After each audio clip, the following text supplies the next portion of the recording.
India کے جیتنے کے بعد پاکستانی سارے کے سارے خوش ہو گئے ہیں اور انہیں لگ رہا ہے کہ کوئی معجزہ ہو جائے گا. یو ایس اے کا میچ جو ہے وہ یو ایس اے ہار جائے گا آئرلینڈ سے اور پھر پاکستان سپر 8 میں کوالیفائی کر جائے گا. بڑی عجیب سی بات ہے.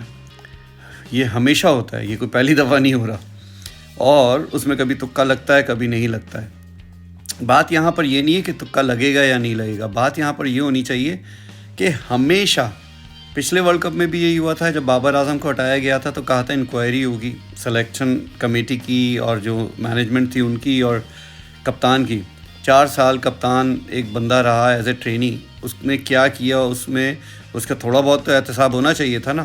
کچھ بھی نہیں ہوا, کہانی مک گئی. شاہین آفریدی کو انہوں نے کپتان بنایا اور اس کے بعد جو ہے وہ ٹائم ہی نکال دیا. کسی نے نہیں پوچھا کہ وہ کون سی کمپنی تھی, جس کا ایجنٹ تھا, جس کے ڈائریکٹر رضوان تھے, انضمام تھے. یہ سب باتیں ادھر سے ادھر ہو گئی. ابھی محسن نقوی نے کہا سرجری کریں گے, اور وہ سرجری جو ہے وہ بھی بیچ میں رہ جائے گی.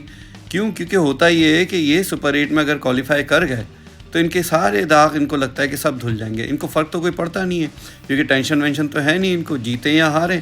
کیونکہ انہوں نے تو ٹیم میں رہنا ہے. یہ تو لگتا ہے ایسا ہے کہ جو ٹیم کے فیصلے کرنے والے ہیں کہ ٹیم میں کس کو ہونا چاہیے کس کو نہیں ہونا چاہیے, وہ بھی میرٹ پہ نہیں ہے, ان کو لانے والے بھی میرٹ پہ نہیں ہے. تو یہ ایک سائیکل چل رہا ہے. تو میری تو یہ دعا ہوگی کہ پاکستان کا اس دفعہ احتساب ہو جائے. کسی نہ کسی طرح سے یہ جو کچھ پچھلے کئی سالوں سے کرکٹ میں چل رہا ہے اس کو کہیں نہ کہیں تو رکنا چاہیے, اور اس کو روکنے کے لیے احتساب ہونا بہت ضروری ہے. یہ ورنہ ٹیم بیکار ہو کے رہ جائے گی. T20 کی پاکستان کی ٹیم بہترین ٹیم ہوتی تھی. کیا یہ رضوان اور بابر اعظم جتواتے تھے جب اس نے سرفراز احمد کی کپتانی میں 8-9 سیریزیں لگاتار جیتی تھیں؟ کیا یہ لوگ وہاں اس وقت اوپننگ کرتے تھے؟ بالکل بھی نہیں. تو کیا وجہ تھی کہ وہ جیتتے تھے؟ ایک کپتانی لیڈرشپ, دوسرا جس کا جو نمبر بنتا تھا اس نمبر پہ وہ آتا تھا. کبھی بھی مڈل آرڈر کو اوپنر نہیں بنایا گیا اور اوپنر کو مڈل آرڈر میں نہیں بھیجا گیا.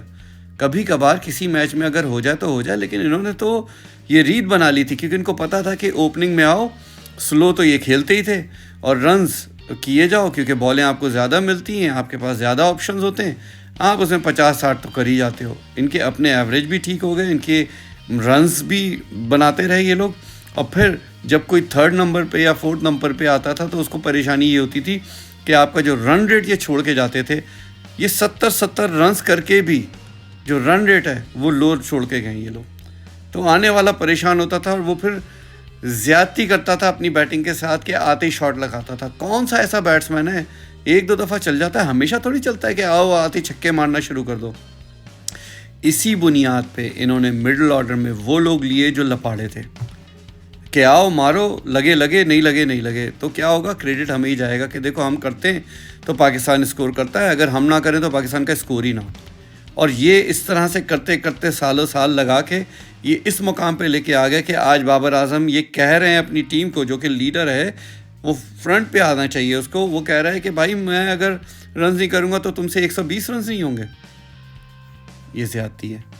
اس وقت پاکستان ٹیم کا احتساب ہونا چاہیے, چاہے کچھ بھی ہو جائے. ان کا احتساب ہونا چاہیے ان سب کو, جو لوگ اس میں ملوث ہیں پچھلے 4 سالوں میں, ان سب کو باہر کرو, نئی ٹیم بناؤ. کیا ہوگا, زیادہ 1 سال لگ جائے گا. 1 سال کے بعد آپ اپنے پیروں پہ تو کھڑے ہو جائیں گے. ان کے ساتھ رہے تو نیکسٹ 4 سال بھی ایسے ہی گزریں گے اور یہ کچھ نہیں کر پائیں گے. تو سب سے پہلے احتساب ہونا چاہیے. پاکستان چاہے سپر 8 کوالیفائی کرے یا نہ کرے.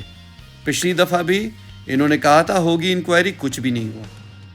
اور اگر اس دفعہ بھی انہوں نے یہی کیا تو پھر یہ نیکسٹ 4 سال ان کے گئے. Thank you.